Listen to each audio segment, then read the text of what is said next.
O amor de verdade aguenta o tranco do tempo, né? Mas olha, tem ferida que nunca fecha de verdade, mesmo depois de décadas. Oi, meus queridos. Aqui é a vovó Marli. Eu tenho 78 anos e hoje vou contar para vocês uma história que mudou a minha vida para sempre. Antes de começar, eu queria pedir para vocês darem um joinha nesse vídeo, se inscreverem no canal e me contarem aí nos comentários de onde vocês estão me assistindo. A companhia de vocês nessa minha viagem de memória significa muito para mim, viu? Eu nasci numa época em que as meninas eram criadas para ser esposa e mãe. Minha mãe vivia dizendo que moça direita tinha que aprender a cozinhar, a costurar e a cuidar da casa antes mesmo de pensar em namorado. E foi assim que eu cresci, sonhando com o dia em que eu ia achar um rapaz bom para construir minha família. O Ricardo apareceu na minha vida que nem um furacão. Um homem alto, sabe? De uns olhos castanhos bem fundos. E um sorriso que, nossa, iluminava qualquer lugar. Ele trabalhava na mercearia do seu Zé, ali no bairro. E sempre que eu ia fazer as compras para minha mãe, a gente trocava uns olhares cheios de vergonha. Um dia, ele finalmente criou coragem e me deu uma bala de caramelo, escondido do patrão. Foi o nosso primeiro segredinho. O primeiro de muitos que a gente ia ter. Começamos a namorar escondido. Naquele tempo, moça de família não saía sozinha com rapaz, de jeito nenhum. Às vezes, a gente se encontrava no caminho da igreja. Outras vezes, ele passava na frente da minha casa e a gente trocava bilhetinho quando ninguém estava olhando. Era uma coisa inocente, pura, ou pelo menos era o que eu achava. Quando eu fiz 18 anos, o Ricardo pediu minha mão em casamento. Meu pai, que era um homem muito rígido e tradicional, não gostou muito da ideia no começo. Ele tem condição de sustentar uma família? Ele perguntava sem parar. O Ricardo tinha 20 anos e prometeu que ia trabalhar em dobro para dar uma vida digna pra gente. Depois de muita insistência, meu pai deixou. A gente se casou numa cerimônia bem simples. Eu usei um vestido que minha mãe e eu costuramos juntas, por meses. Não era nada de luxo, mas para mim era o vestido mais lindo do mundo. O Ricardo usou o único terno que ele tinha, que ainda por cima era emprestado de um primo. A gente era jovem, apaixonado e cheio de sonho. Os primeiros meses de casados foram um conto de fadas. Morávamos numa casinha pequena, mas era o nosso cantinho. O Ricardo trabalhava na construção civil de dia e às vezes fazia uns bicos de noite. Eu cuidava da casa e fazia uns doces para vender para a vizinhança. Eram tempos difíceis, mas a gente estava junto e isso parecia que bastava. Foi aí que eu descobri que estava grávida. Meu coração explodiu de alegria. O Ricardo também ficou feliz, mas eu vi uma sombra de preocupação no olhar dele. Como é que a gente vai sustentar uma criança? Ele perguntava, andando de um lado para o outro na nossa salinha. Eu acalmava ele. Falava que a gente ia dar um jeitinho, que Deus era grande e não ia desamparar. A gravidez foi avançando e com ela eu comecei a ver as primeiras mudanças no Ricardo. Ele chegava cada vez mais tarde do trabalho, muitas vezes com cheiro de cachaça. Quando eu perguntava alguma coisa, ele ficava bravo. Dizia que estava se matando de trabalhar para nos sustentar e que eu tinha que ser mais compreensiva. Eu engolia o choro e tentava entender. Afinal, ele estava sob muita pressão, né? O Lucas nasceu numa madrugada de chuva. Foi um parto sofrido, sabe? Daqueles de antigamente, feito em casa mesmo, com a ajuda de uma parteira. O Ricardo não estava lá. Tinha saído para comemorar com os amigos a chegada do filho. Quando ele finalmente apareceu, horas depois, mal conseguia parar em pé de tão bêbado. A parteira olhou para ele com uma cara de reprovação. E eu, mesmo exausta e cheia de dor, senti uma pontada de decepção que tentei esconder com a alegria de ter meu filhinho nos braços. Os anos seguintes foram de adaptação. O Ricardo nunca foi um pai presente. Enquanto eu dava de mamar pro Lucas, contava historinha para ele dormir e cuidava de cada febre, de cada ralado no joelho. O Ricardo ficava cada vez mais longe. Quando estava em casa, mal olhava pro menino. Homem não leva jeito com bebê, ele dizia, como se isso fosse desculpa para a ausência dele. O Lucas cresceu muito apegado em mim. Era como se a gente só tivesse um ao outro, sabe? O Ricardo estava ali, de corpo presente. Mas a alma estava em outro lugar. Ele sustentava a casa, isso eu não posso negar. Mas faltava aquele carinho, aquela conexão que um filho precisa ter com o pai. Quando o Lucas fez 12 anos, a gente finalmente conseguiu comprar nossa casa própria. Era uma casa simples, mas para nós significava segurança. O Ricardo continuava na construção, mas agora como mestre de obras, o que melhorou um pouco nossa vida. Eu comecei a trabalhar como costureira em casa, fazendo consertos e ajustes para a vizinhança. O Lucas era um menino estudioso, bonzinho, sempre me ajudando em casa e cuidando de mim quando eu ficava até tarde na máquina de costura.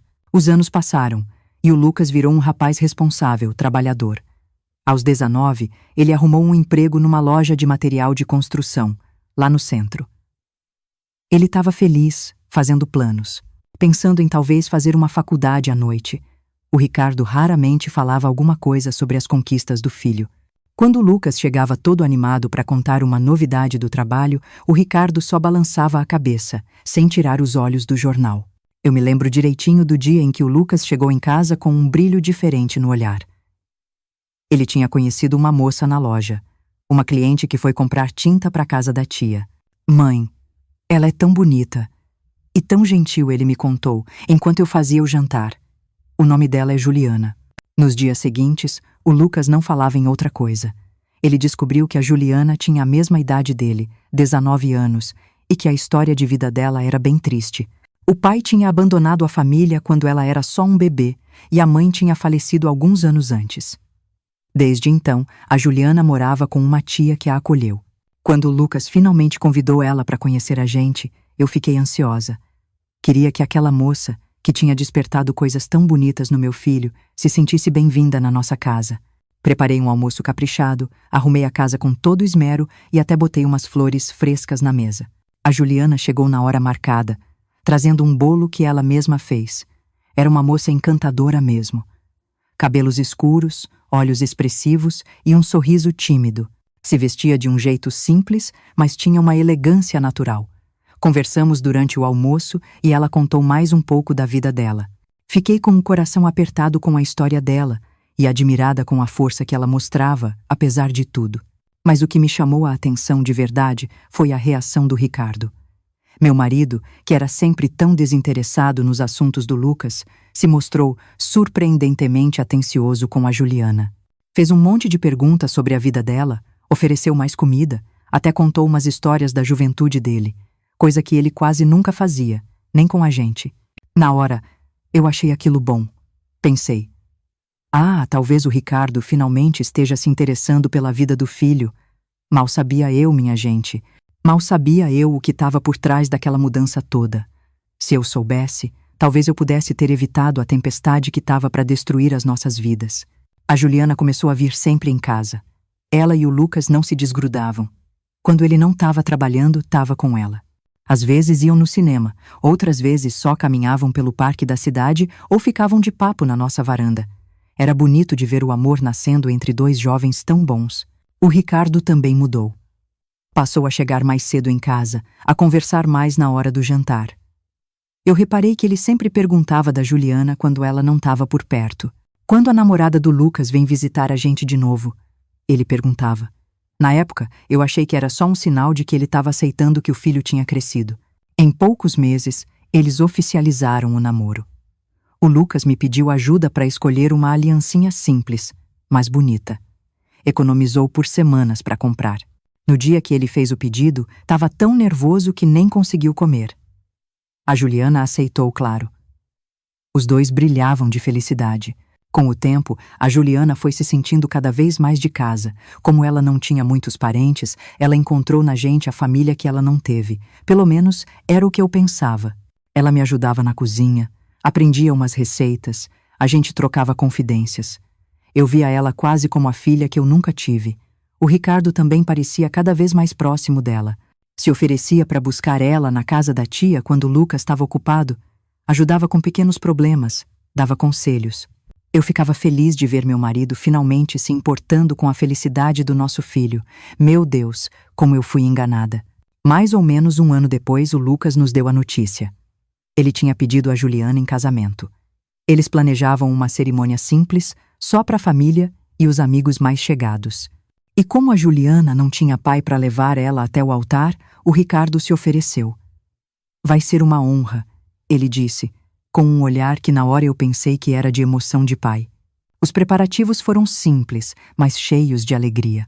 O Lucas e a Juliana decidiram que no começo iam morar com a gente, num quartinho que a gente arrumou nos fundos de casa.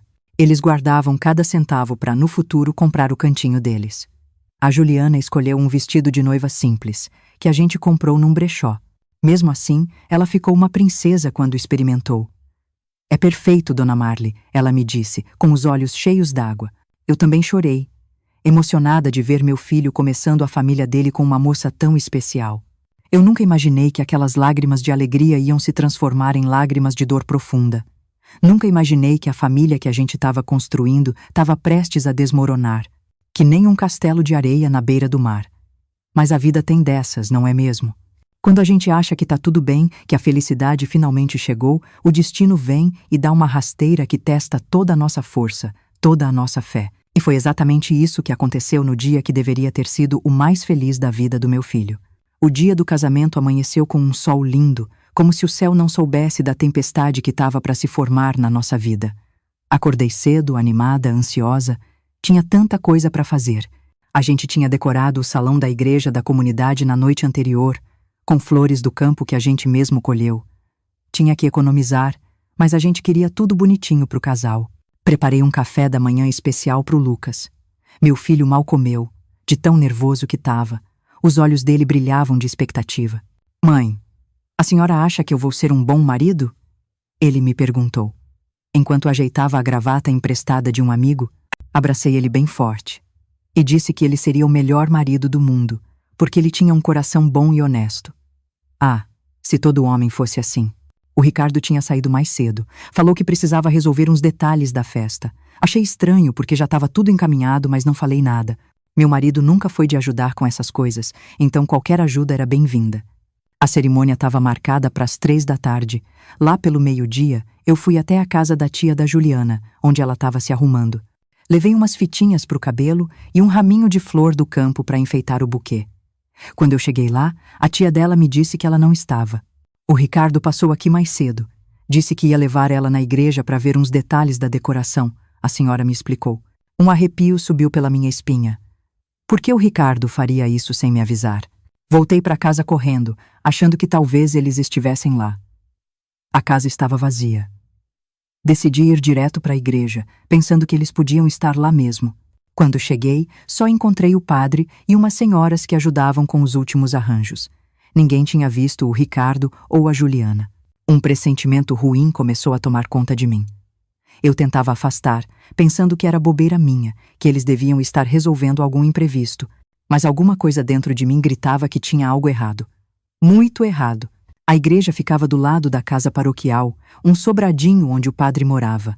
Nos fundos, tinha uma sala que usavam para reuniões. Como a porta da igreja estava aberta, eu decidi dar uma olhada por ali. Andei em silêncio pelo corredor do lado da igreja, em direção à casa. A porta dos fundos estava só encostada. Fui chegando devagarinho, sem querer atrapalhar. Foi aí que eu ouvi umas vozes baixinhas, sussurros, e uma risada abafada que eu reconheci na hora. Era a Juliana. Meu coração disparou. Empurrei a porta com todo cuidado, só uma frestinha, para poder enxergar lá dentro. O que eu vi? O que eu vi naquele momento vai ficar gravado na minha alma até o dia da minha morte. O Ricardo e a Juliana estavam abraçados no meio da sala. E não era um abraço de sogro. Não era um abraço de amigo, era um abraço de amantes. Ele segurava ela pela cintura, os rostos tão perto que dava para sentir a respiração um do outro. As mãos dela passavam pelas costas dele com uma intimidade que só existe entre duas pessoas que já dividiram muito mais do que palavras. Eu fiquei paralisada, sem conseguir me mexer, sem conseguir falar. O mundo parou. Só existia aquela cena, que quebrava meu coração em 1000 pedaços. Depois do casamento a gente dá um jeito. Eu ouvi o Ricardo dizer, com a voz baixa, o Lucas nunca vai desconfiar. A gente continua se encontrando, que nem a gente tem feito. A Juliana concordou com a cabeça, olhando nos olhos dele. Eu tenho medo, ela sussurrou. E se alguém descobre? E se a Marli percebe alguma coisa? O Ricardo sorriu. Aquele mesmo sorriso que um dia me fez apaixonar.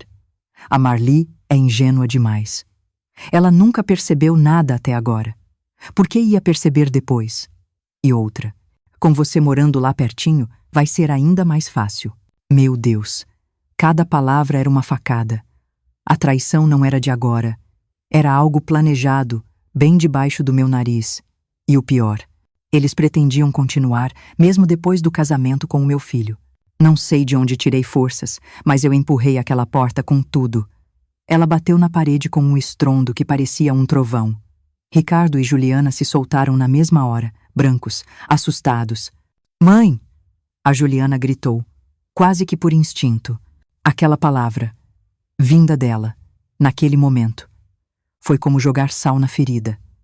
Me chamava de mãe, enquanto traía meu filho com meu marido. "Há quanto tempo?"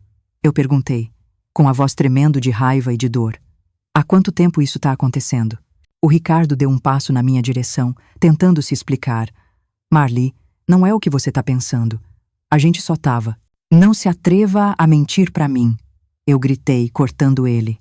"Eu ouvi tudo, tudo, vocês dois. Debaixo do meu nariz, na minha casa, com o meu filho." A Juliana começou a chorar. Um choro alto. "Me perdoa, dona Marli." Ela soluçava. "Eu não queria. Aconteceu. Eu tentei parar, mas, quando começou, eu insisti, sem a menor pena das lágrimas dela. Naquele momento eu só pensava no Lucas, em como ele ia ficar arrasado. O Ricardo tentou chegar perto de mim de novo, mas eu recuei, como se o toque dele fosse me queimar. "Marli, vamos conversar com calma. Os convidados já estão para chegar e..." "Os convidados?" Eu repeti, sem acreditar. "Você ainda está pensando em continuar com essa palhaçada? Vocês iam mesmo deixar o Lucas casar com ela, enquanto vocês dois..." "Enquanto vocês dois..." Eu não consegui terminar a frase. Um enjoo subiu pela minha garganta. A família que eu pensei que tinha, a felicidade que eu achei que estava perto, tudo virando pó na minha frente. Foi nesse momento que eu ouvi passos no corredor.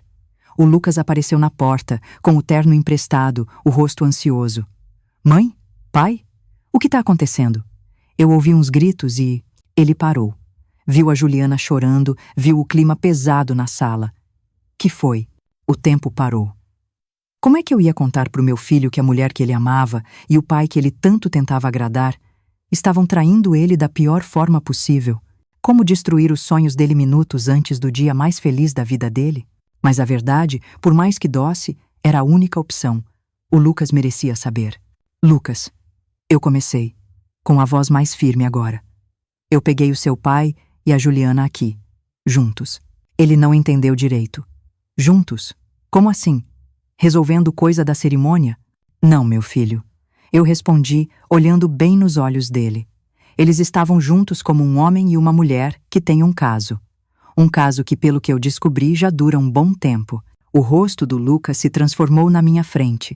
A confusão virou choque, depois dor e, por fim, uma raiva que eu nunca tinha visto. Os olhos dele, iguais aos meus, se encheram de lágrimas que ele tentava segurar. "É verdade?" ele perguntou, olhando para Juliana, a voz quase irreconhecível. Ela não aguentou o olhar dele. Abaixou a cabeça, chorando sem parar. O silêncio dela foi a resposta. Então, o Lucas se virou para o Ricardo. "Pai?" A palavra saiu como um pedido de socorro, como se ele ainda tivesse esperança de que tudo fosse um engano. O Ricardo, sempre tão cheio de si, parecia ter encolhido. "Filho, nós. Foi um erro, uma fraqueza. Não significou nada. Aquilo foi a gota d'água." O Lucas voou para cima dele com uma fúria que me deu medo. Eu o segurei pelo braço com toda a força que eu tinha. "Não vale a pena, filho", eu disse, puxando ele para perto de mim. "Eles não valem as suas lágrimas, muito menos a sua raiva." O Lucas respirava fundo, o corpo todo tremendo. Olhou uma última vez para Juliana, que soluçava encolhida num canto. "O casamento está cancelado", ele anunciou, com uma voz fria, distante. "Quero os dois fora da minha vida. Para sempre." A gente saiu daquela sala, deixando os dois para trás. Lá fora, os primeiros convidados já chegavam.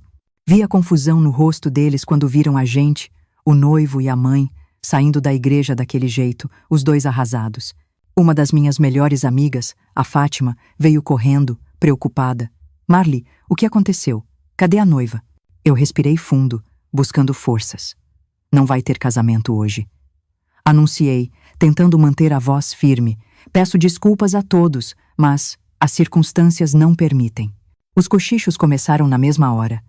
Eu vi a curiosidade, a preocupação e, em alguns rostos, até um certo prazer de estar vendo um escândalo. Cidade pequena é assim, né? Segredo não dura muito tempo. O Lucas ficou do meu lado, de cabeça erguida, apesar da dor que estava estampada na cara dele. Naquele momento, eu senti um orgulho imenso do meu filho. Meu menino, enfrentando a pior traição do mundo com uma força que eu nem sabia que ele tinha. A gente voltou para casa em silêncio. Não tinha o que falar. Parecia que um furacão tinha passado nas nossas vidas e só tinha deixado destroços. Naquela noite, o Lucas se trancou no quarto. Pela porta, eu ouvia os soluços abafados dele. Meu coração de mãe sangrava junto, mas eu sabia que aquela era uma dor que ele precisava sentir sozinho. O Ricardo não voltou para casa. Fiquei sabendo depois que ele dormiu na casa de um amigo, a Juliana. Sumiu. A tia dela, morrendo de vergonha, me contou dias depois que ela tinha ido embora para a capital, para a casa de uma prima distante. Os dias seguintes foram um pesadelo. A notícia do escândalo se espalhou pela cidade que nem fogo em mato seco. Para onde a gente ia, eu e o Lucas sentíamos os olhares, os cochichos. A vergonha e a humilhação doíam quase tanto quanto a traição. Uma semana depois, o Ricardo tentou voltar para casa. Achou as roupas e as coisas dele na varanda, dentro de umas malas velhas. Tentou falar comigo, implorou por perdão, jurou que tinha sido um deslize. Eu bati a porta na cara dele. Meu coração estava duro, feito pedra. Foi aí que eu e o Lucas tomamos uma decisão que ia mudar nossa vida para sempre. A gente não podia continuar naquela cidade. Cada esquina, cada rosto conhecido, lembrava do que tinha acontecido. A gente precisava de um recomeço. Um lugar para respirar, sem o peso do julgamento, sem o fantasma da traição assombrando a gente. Mãe, vamos vender a casa, o Lucas sugeriu uma noite, enquanto a gente tomava um chazinho na cozinha. Vamos para longe daqui. Começar de novo. Eu olhei para o meu filho. Os olhos ainda tristes, mas com um brilho de determinação que me deu esperança. Sim. Talvez era disso que a gente precisava. Mas tinha um problema. A casa estava no meu nome e no do Ricardo. Como convencer ele a vender?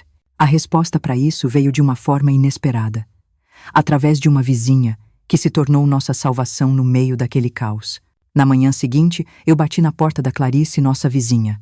Ela era advogada, uma das poucas mulheres na profissão naquela época. Muita gente achava ela estranha, por ter escolhido estudar em vez de casar. Mas eu sempre admirei a força dela. A Clarice me recebeu com um abraço apertado sem dizer nada. A fofoca, claro, já tinha chegado nela. Mas diferente dos olhares maldosos, os olhos dela só mostravam compaixão. Preciso da sua ajuda, Clarice, eu disse. Quero vender a casa e recomeçar com o Lucas em outro lugar. Mas o Ricardo... Ela levantou a mão, me interrompendo com carinho. Eu já imaginava que você viria. Já andei pensando no seu caso desde que eu soube. Aquele jeito prático dela foi como um remédio para minha alma ferida. A casa tá no nome dos dois, o que complica. Mas tem um caminho. Nos dias seguintes, a Clarice trabalhou sem parar. Descobriu que o Ricardo tinha feito umas dívidas enormes nos últimos meses. Jogo, agiota. Coisas que ele escondia de mim. A gente pode usar isso, a Clarice explicou. Ele precisa de dinheiro e rápido. Enquanto isso, eu fiz o que nunca imaginei. Entrei com o pedido de divórcio. Naquela época, isso era um escândalo. Mas depois do que aconteceu, continuar casada com o Ricardo era um veneno. Nosso plano deu certo. Quando a Clarice mostrou a proposta para o Ricardo, assinar o divórcio e concordar com a venda da casa, recebendo uma parte menor para quitar as dívidas dele. Ele não teve escolha. Estava encurralado pelos credores e pela vergonha. A casa foi vendida rapidinho, por menos do que valia. Mas eu nem liguei. Eu só queria ir embora. Ter paz. Com a minha parte do dinheiro, comprei 2 passagens de trem para uma cidade no litoral, a quase 500 quilômetros dali. Um lugar onde ninguém conhecia a gente. Na véspera da viagem, eu andei pela casa vazia uma última vez. Cada cômodo guardava uma lembrança. No quarto que eu dividi com o Ricardo por tantos anos, eu me permiti chorar. Não por ele, mas pela menina ingênua que eu fui, pelos sonhos que eu tive. O Lucas me achou ali. Segurou a minha mão. Meu menino tão novo e já com um fardo tão pesado nas costas. A gente vai ficar bem, mãe, ele disse, com uma certeza que me surpreendeu. Nós dois, juntos. A gente vai construir uma coisa nova, só nossa. Na manhã seguinte, a gente embarcou no trem com 4 malas, minha máquina de costura e umas economias que eu guardava escondido há anos. A viagem foi longa, mas a cada quilômetro o peso no coração parecia diminuir. Chegamos na cidadezinha do litoral no fim da tarde. O cheiro de sal no ar, o barulho das ondas, tudo parecia nos dar as boas-vindas. Com o dinheiro que sobrou, alugamos um sobradinho perto do centro. Precisava de uma boa reforma, mas era nosso. Um novo lar, um novo começo. O Lucas logo arrumou emprego numa loja de ferragens. E eu voltei a costurar. Os primeiros meses foram difíceis. O dinheiro era curto, e às vezes eu chorava escondido na cozinha, me perguntando se a gente tinha feito a coisa certa. Mas aí eu lembrava do olhar do meu filho no dia da traição e eu sabia que não tinha outro caminho. Aos poucos, as coisas foram melhorando. Minha fama de boa costureira se espalhou. O Lucas foi promovido e começou a fazer um curso técnico de contabilidade à noite. Foi nessa época que eu tive uma ideia. Na cidade não tinha nenhuma padaria que vendia os doces que minha avó me ensinou. Bolo de fubá cremoso, sequilho, broa de milho. E se a gente abrisse uma padaria, Lucas? Eu sugeri. A gente começa aqui em casa mesmo. Eu faço os doces e você cuida das contas. Pela primeira vez em muito tempo, eu vi uma empolgação de verdade no olhar dele. A gente podia usar a sala da frente como um cafezinho, ele disse. Com nossas economias, compramos um forno maior, umas formas, e transformamos a sala num lugarzinho aconchegante. Na porta, uma placa simples. Doces da vovó, café e confeitaria. O nome foi ideia do Lucas. Um dia a senhora vai ser vovó, mãe, ele disse, com um sorriso tímido. Naquela época, a ideia de ser avó parecia impossível. O Lucas mal conseguia olhar para uma moça sem se lembrar da Juliana. Nosso negócio começou devagar. Mas aí, uma senhora provou o bolo de fubá e trouxe a irmã no dia seguinte. A irmã trouxe uma amiga. E o boca a boca foi nossa melhor propaganda. Em poucos meses, nosso café vivia cheio. O negócio cresceu tanto que tivemos que alugar uma loja maior na rua principal. Doces da Vovó virou uma confeitaria respeitada na cidade. O Lucas floresceu como administrador. Vê-lo confiante, realizado, era o maior presente que eu podia receber. E eu, na cozinha, encontrei a minha cura. Amassar o pão, decorar os bolos. Aquilo me conectava com as mulheres fortes da minha família. 5 anos depois da nossa chegada, recebemos uma carta da Clarice. Ela contava que o Ricardo tinha se mudado para o interior e vivia uma vida simples. Nunca mais se casou. Da Juliana, ninguém nunca mais soube o paradeiro. Aquela notícia não me despertou nada. Era como se eles fossem de outra vida. Mostrei a carta para o Lucas. Ele leu em silêncio e só disse: "Espero que eles tenham encontrado paz, assim como a gente." Foi nessa época que eu notei uma mudança no Lucas. Ele começou a sorrir mais. E tinha uma cliente em especial que sempre aparecia na loja. O nome dela era Helena, filha de um professor da escola local. Uma moça discreta, de fala mansa. No começo eu fiquei com medo. Não queria ver meu filho sofrer de novo. Mas fui observando os dois. O respeito, a timidez, o brilho no olhar. A Helena não era a Juliana. E o Lucas, mesmo com as cicatrizes, não era mais aquele menino ingênuo. Uma tarde, ele me procurou.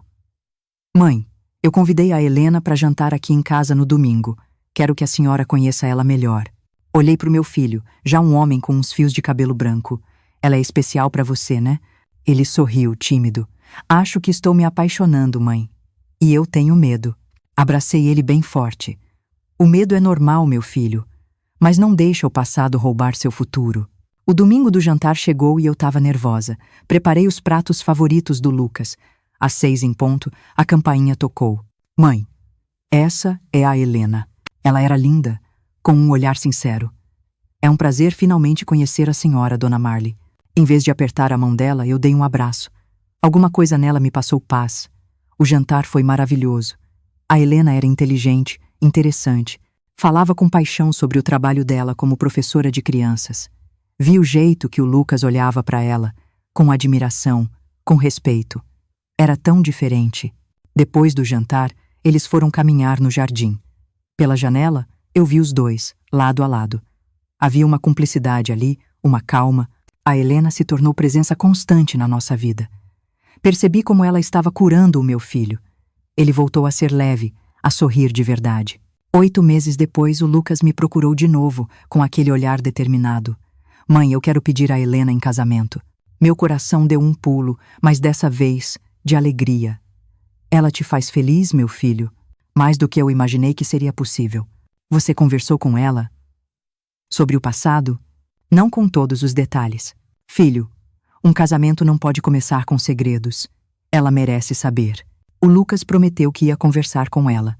Alguns dias depois, eles foram passear na praia. Quando voltaram, eu vi que os dois tinham chorado. A Helena me abraçou forte, em silêncio. Naquele abraço, eu senti que ela tinha entendido tudo. O pedido de casamento aconteceu 1 mês depois, na praia. Simples, íntimo, verdadeiro. O casamento foi numa capelinha perto do mar, só com os mais chegados. A Helena estava radiante num vestido simples. O Lucas, ao vê-la entrar, tinha nos olhos uma felicidade que me fez chorar.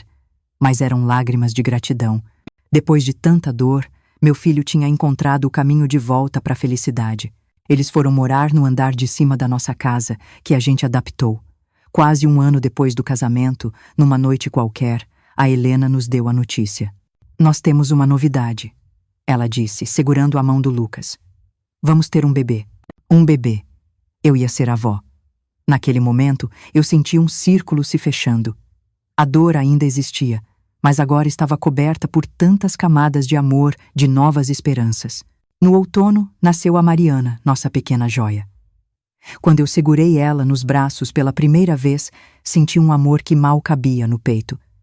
Ver o Lucas sendo pai, paciente, presente, amoroso, curou feridas antigas no meu coração. Ele tinha quebrado o ciclo. Foi nesse período de paz que o passado bateu na nossa porta. Chegou numa manhã de primavera, na forma de uma carta com o carimbo da nossa antiga cidade. Eu estava na varanda, ninando a Mariana, quando o carteiro passou.